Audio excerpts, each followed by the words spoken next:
បើសិនជាមានឱកាសមកចង់ចាប់ប្រាំនឹងងំដងទៀនតើអូនរំទេស្នេហាពេលនេះបែរដងងមិនចង់ឃ្លានសុំទៅរឿងកាលពីមុនដែលបងមិនគិតខ្វល់ពីអូនចេញទៅទាំងមិនបានប្រាប់ទាំងប្រញាប់មិនលីស្អូនអូនអាចអភ័យទុំបានទេមានមេ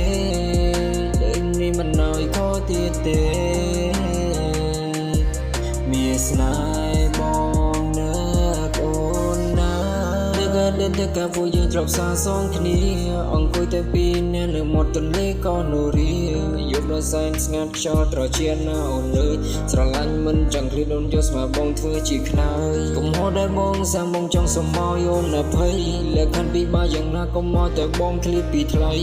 មានឱកាសលើកនេះបងនឹងត្រាក់ត្រងថែចរណៃទូជួបរឿងបែបណាសន្យាមិនឲ្យរបួសពីដៃអូស្នេហាបងត្រាំត្រាយអូនមាននឹកបងឬទេអូ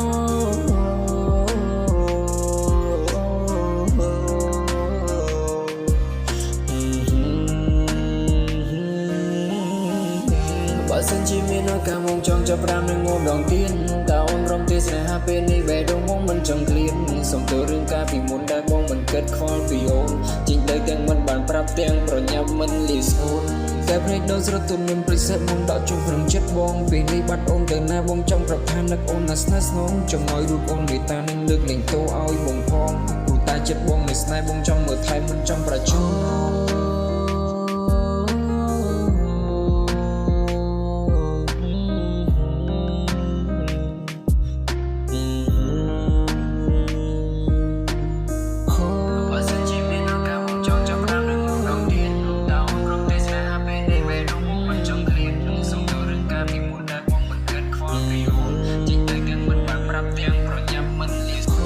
បើសិនជាមានឱកាសមកចង់ចាប់ប្រាំនឹងងំដងទៀនតើអូនរំទេស្នេហាពេលនេះបែរដងមិនចង់ឃ្លានសុំទៅរឿងកាលពីមុនដែលបងមិនគិតខ្វល់ពីអូនចេញទៅទាំងមិនបានប្រាប់ទាំងប្រញាប់មិនលីស្អូនអូនអាចអភ័យទុំបានទេមានមេ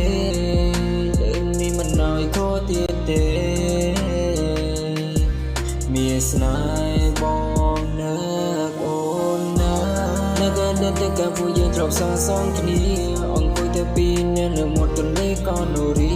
យប់ដល់សែនស្ងាត់ខ្យល់ត្រជាណាអូនលើស្រឡាញ់មិនចង់ឃ្លានអូនយកស្មាបងធ្វើជាខ្នើយ